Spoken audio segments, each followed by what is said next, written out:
In this video, I'm talking about C-band frequencies, 5G interference, and what that means for satellite delivery of radio programs. So, not that long ago, the FCC auctioned off some of the C-band frequencies, a portion of the C-band band of frequencies, to the cell phone networks. They were very persuasive. Money does talk. But they were very persuasive and bought a portion of the frequencies. So let me have some visual examples here.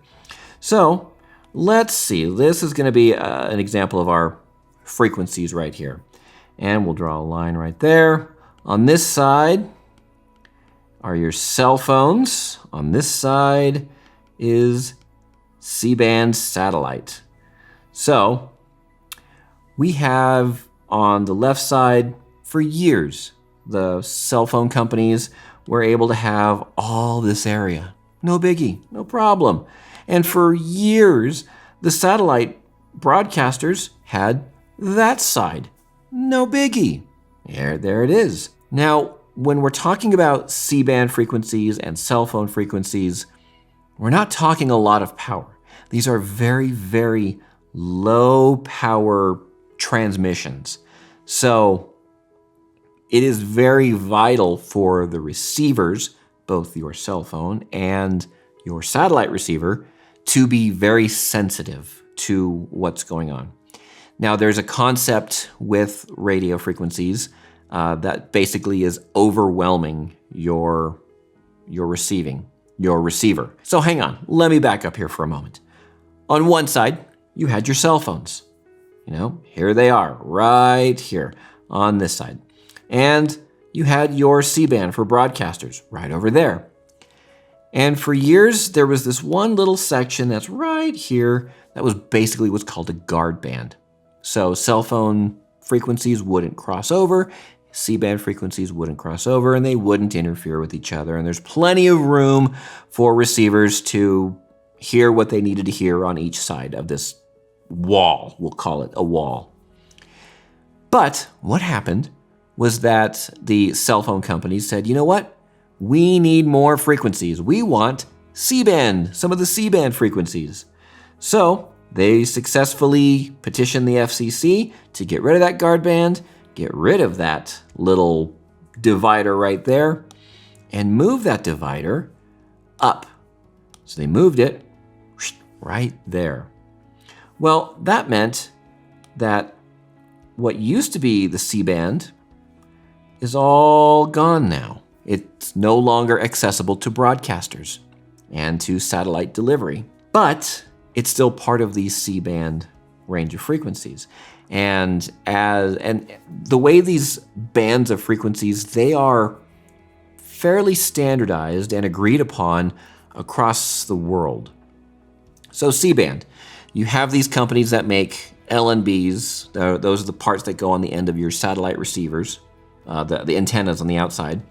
And they'll take that weak signal that it's getting from the satellite and basically boost it so that way you can have it on your satellite receiver or on your spectrum analyzer or whatever equipment that you're connecting to it. And you're able to see the satellite frequencies. Here's the problem. So let's pretend that you have, all your frequencies right here for your cell phones, and that's kind of what they look like. And then you have your C-band, you have a couple of carriers here, whatever they are, video, audio, data, whatever. And these are coming up off of the satellite. These are coming a lot closer. These are maybe at the most a mile away, half mile away, 50 feet in some cases. These satellite signals are coming from 220,000 miles away over the equator. So what happens is that as this 5G gets turned on in these different markets, the frequencies and the data from the cell phones is getting closer and starts encroaching into what used to be satellite C-band. Well, you got signals on the actual C-band part that are right there. And so what happens, let me put it this way in this type of analogy. Let's say you're in a restaurant. It's a fairly crowded restaurant. You're sitting across the table from someone and you're trying to have this conversation. Very meaningful conversation, very good content, whatever. But in the table right next to you is a bunch of people, a big party. And that party is really, really loud. I mean, they're having a good time. It's somebody's birthday, but they're really loud. And because of how loud they are, you can't hear the person that's across the table from you, that you're trying to hear. So what do? I mean, you could ask them to turn down, but they have every right to be there and have a good time. And just as much as you have every right to talk to the person that's across from you at the table. So what do? So back into the C-band world of what we're talking about here, you add a filter, and it's a C-band filter. And what that does is it takes all of these frequencies and it attenuates them. It reduces their volume, basically. And so instead of them being, really loud, they're now all of a sudden not very loud, if you could hear them at all.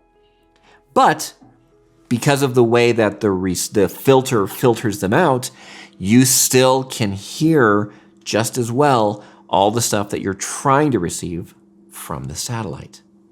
Hi, I'm going to take a moment here and recognize the sponsor of today's video, LinkUp Communications. When your content has to get to your audience, you can count on their content distribution using XDS and other industry-leading platforms. LinkUp has provided distribution solutions with the highest degree of reliability for over 3 decades. They bring old-school network experience to your products. Well, I guess I could say we, since I do work there. So we are having a contest. It's the LinkUp Show Us Your XDS Receivers contest. You can enter for a chance to win each week, a chance to win bigger each month, and a chance to win huge at the end of the contest by scoring a grand prize worth $500. So, how do you enter? It's simple. Take a photo of the rack of XDS receivers at your radio station and send it to Mark at linkupcommunications.com with your name, your title, your station call letters, and where you are located, and how many XDS receivers we'd find at your station. The contest begins Wednesday, February 21st, 2024 at 1 p.m. Eastern and runs through May 1st, 1 p.m. Eastern. Winners will be announced on Facebook and directly notified using the contact info you provided. Full rules and details are available at linkupcommunications.com/contest. And now, back to the video. So back to our restaurant analogy. You have your loud party at the table right next to you. You have you and your party right here. You're trying to have a conversation. So you have, what this filter basically does is the host or waiter or maitre d', if it's that kind of restaurant, will basically take like a rolling partition and put it between you guys. And what that'll do is that will attenuate or lower the volume of that party that's next to you. So you're able to hear the conversation that you're wanting to in the table right there, or at your table, I mean.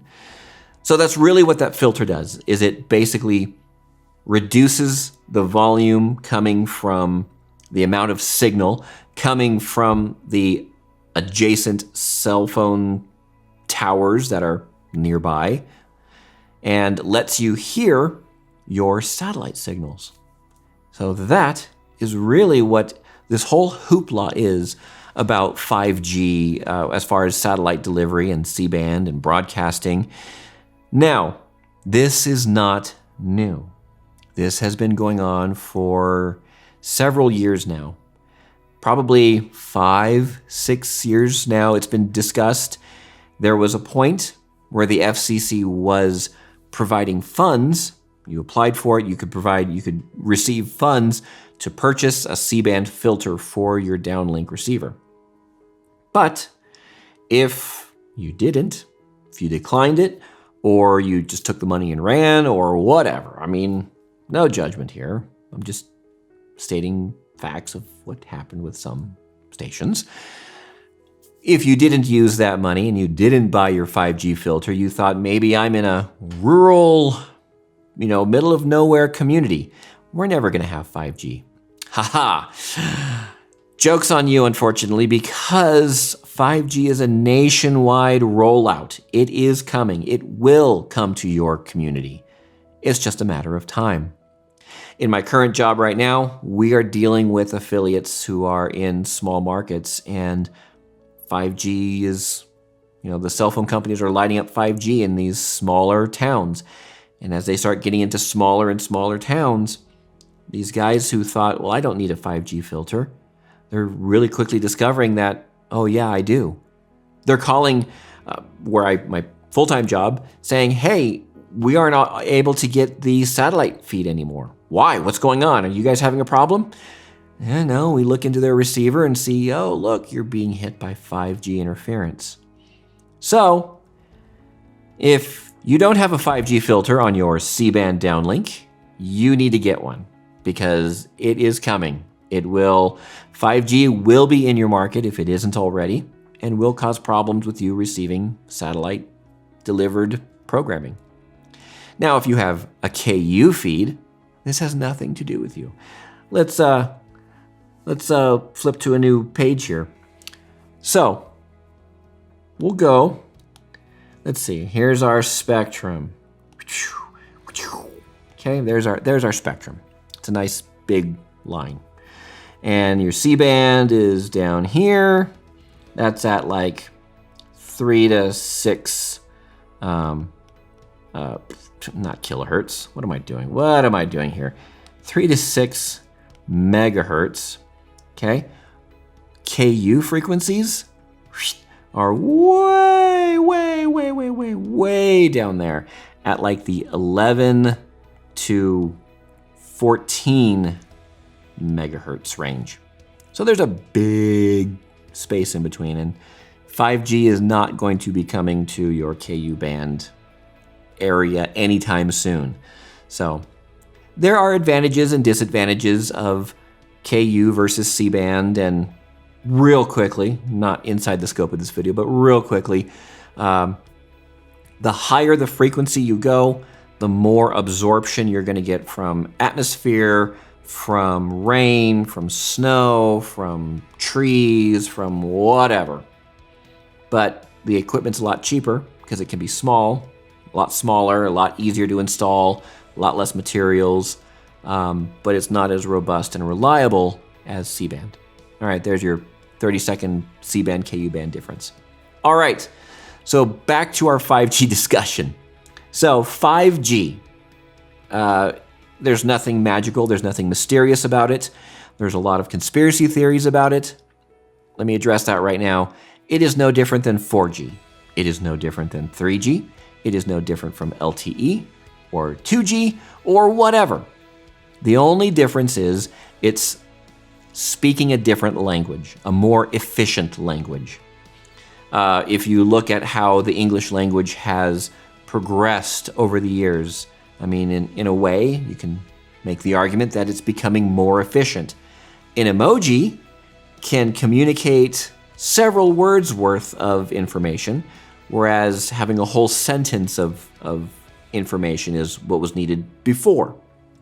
So 5G is just more efficient movement of data, whereas 3G or 2G was a lot less efficient. But is what the technology was at the time.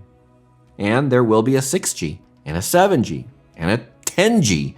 So technology will continue to progress and get more efficient with transmitting data.